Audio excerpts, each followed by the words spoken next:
गरुड़ पुराण कथा। इस गरुड़ पुराण कथा में सुख दुख का वर्णन किया गया है। इस गरुड़ पुराण में मानव के लिए हर अच्छे और बुरे कर्मों का वर्णन दिया गया है। दोस्तों, आप सभी चैनल को सब्सक्राइब लाइक करते हैं, जिसमें आप लोगों को कुछ नहीं मिलता, पर इस चैनल पर जीने की राह और ज्ञान भरी बातें मिलती है।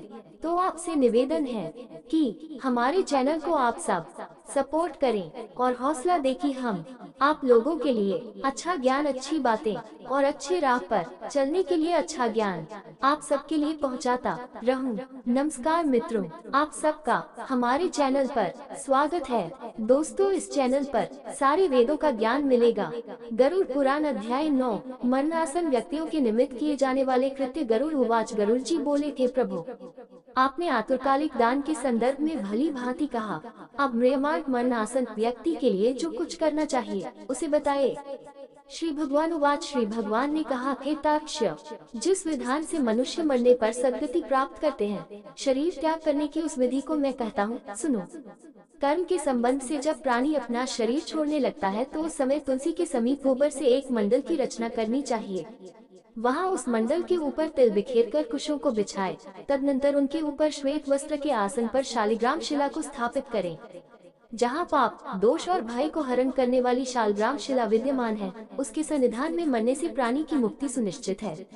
जहाँ जगत के ताप का हरण करने वाली तुलसी वृक्ष की छाया है, वहाँ मरने से सदैव मुक्ति ही होती है, जो मुक्ति दानादि कर्मों से दुर्लभ है। जिसके घर में तुलसी वृक्ष के लिए स्थान बना हुआ है, वह घर तीर्थ स्वरूप ही है, वहाँ यम के दूत प्रवेश नहीं करते। तुलसी की मंजरी से युक्त होकर जो प्राणी अपने प्राणों का परित्याग करता है, वह सैकड़ों पापों से युक्त हो तो भी यमराज उसे देख नहीं सकते। तुलसी के दल को मुख में रखकर तिल और कुश के आसन पर मरने वाला व्यक्ति पुत्रहीन हो तो भी निसंदेह विष्णुपुर को जाता है। तीनों प्रकार के तिल, काले, सफेद और भूरे, कुश और तुलसी, ये सब म्रियमाण प्राणी को दुर्गति से बचा लेते हैं। यह मेरे पसीने से तिल पैदा हुए हैं, अतः वे पवित्र हैं। असुर, दानव और दैत्य तिल को देखकर भाग जाते हैं। हे तार्क्ष्य, मेरे रोम से पैदा हुए दर्प कुश मेरी विभूति है, इसलिए उनके स्पर्श से ही मनुष्य को स्वर्ग की प्राप्ति होती है। कुश के मूल में ब्रह्मा, कुश के मध्य में जनार्दन और कुश के अग्रभाग में शंकर, इस प्रकार तीनों देवता कुश में स्थित रहते हैं। इसलिए कुश, अग्नि, मंत्र, तुलसी, ब्राह्मण और गौ ये बार बार उपयोग किए जाने पर भी निर्माल्य नहीं होते।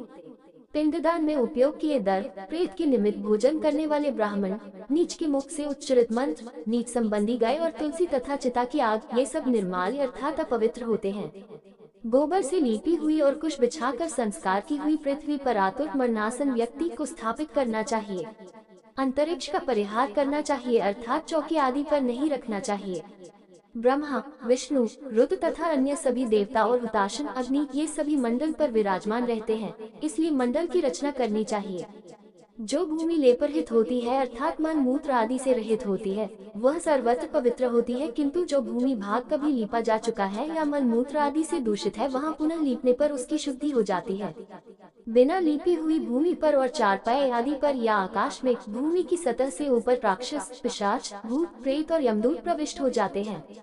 इसलिए भूमि पर मंडल बनाए बिना अग्निहोत्र, श्राद्ध, ब्राह्मण भोजन, देव पूजन और आतुर व्यक्ति का स्थापन नहीं करना चाहिए।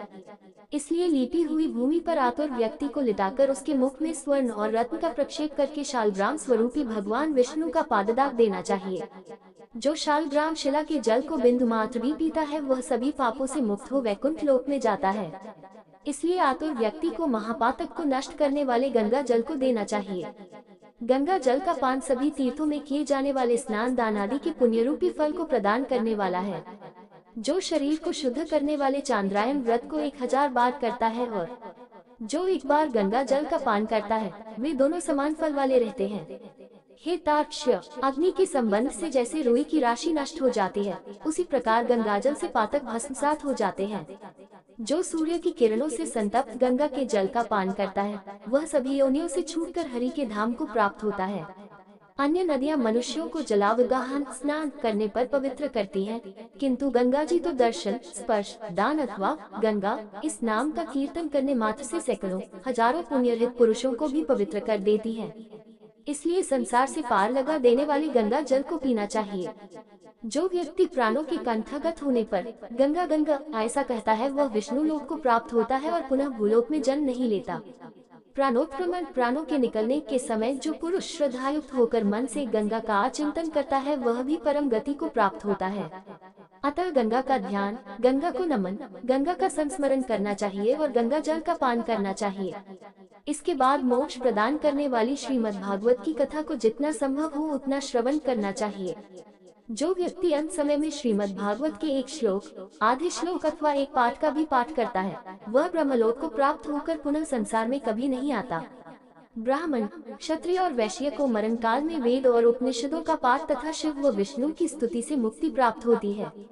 हे खग, प्राण त्याग के समय मनुष्य को अनशन व्रत अर्थात अन्न तथा जल का त्याग करना चाहिए और यदि वो विरक्त विजन्मा हो तो उसे आतुर संन्यास लेना चाहिए। प्राणों के कंठ में आने पर जो प्राणी मैंने संन्यास ले लिया है ऐसा कहता है, वह मरने पर विष्णु लोक को प्राप्त होता है, पुनः पृथ्वी पर उसका जन्म नहीं होता। इस प्रकार हे खग, जिस धार्मिक पुरुष के आतुरकालिक पूर्वोक्त कार्य संपादित किए जाते हैं उसके प्राण ऊपर के छिद्रों से सुखपूर्वक निकलते हैं।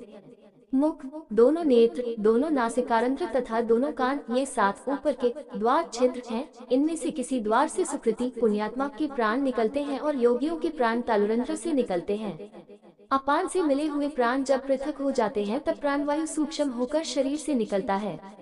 प्राणवायु रूपी ईश्वर के निकल जाने पर काल से आहत शरीर निराधार वृक्ष की भांति गिर पड़ता है। प्राण से मुक्त होने के बाद शरीर तुरंत चेष्टा शून्य, घृणित, दुर्गंधयुक्त, अस्पृश्य और सभी के लिए निंदित हो जाता है। इस शरीर की कीड़ा, विष्ठा तक भस्म, ये 3 अवस्थाएं होती हैं। इसमें कीड़े पड़ते हैं, ये विष्ठा के समान दुर्गंधयुक्त हो जाता है अथवा अंततः चिता में भस्म हो जाता है। इसलिए क्षण मात्र में नष्ट हो जाने वाले इस देह के लिए मनुष्यों के द्वारा गर्व क्यों किया जाए। पंचभूतों से निर्मित इस शरीर का पृथ्वी तत्व पृथ्वी में लीन हो जाता है, जल तत्व जल में, तेजस तत्व तेज में और वायु तत्व वायु में लीन हो जाता है। इसी प्रकार आकाश तत्व भी आकाश में लीन हो जाता है। सभी प्राणियों के देह में स्थित रहने वाला सर्वव्यापी शिव स्वरूप नित्य मुक्त और जगत साक्षी आत्मा अजर अमर है। सभी इंद्रियों से युक्त और शब्द आदि विषयों से युक्त मृत व्यक्ति की देह से निकला जीव कर्म कोश से समन्वित तथा काम और रोग आदि के सहित पुण्य की वासना से युक्त होकर अपने कर्मों के द्वारा निर्मित नवीन शरीर में उसी प्रकार प्रवेश करता है जैसे घर के जल जाने पर गृहस्थ दूसरे नवीन घर में प्रवेश करता है। तब किनकिनी जाल की मालाओं से युक्त विमान लेकर सुंदर चामरों से सुशोभित देवदूत आते हैं। धर्म के तत्व को जानने वाले बुद्धिमान धार्मिक जनों के प्रिय वे देवदूत कृतकृत्य इस जीव को विमान से स्वर्ग ले जाते हैं। सुंदर दिव्य देह धारण करके, निर्मल वस्त्र और माल्य धारण करके, सुवर्ण और रत्नादि के आभरणों से युक्त होकर वह महानुभाव जीव दान के प्रभाव से देवताओं से पूजित होकर स्वर्ग को प्राप्त करता है। इस प्रकार गरुड़ पुराण के अंतर्गत सारोधार में म्रियमान कृत्य निरूपण गरुड़ पुराण अध्याय 9 समाप्त हुआ। दोस्तों, आपसे निवेदन है कि हमारे चैनल को आप लोग सपोर्ट करें। ये वीडियो अच्छा लगा हो तो लाइक शेयर सब्सक्राइब जरूर करें। धन्यवाद।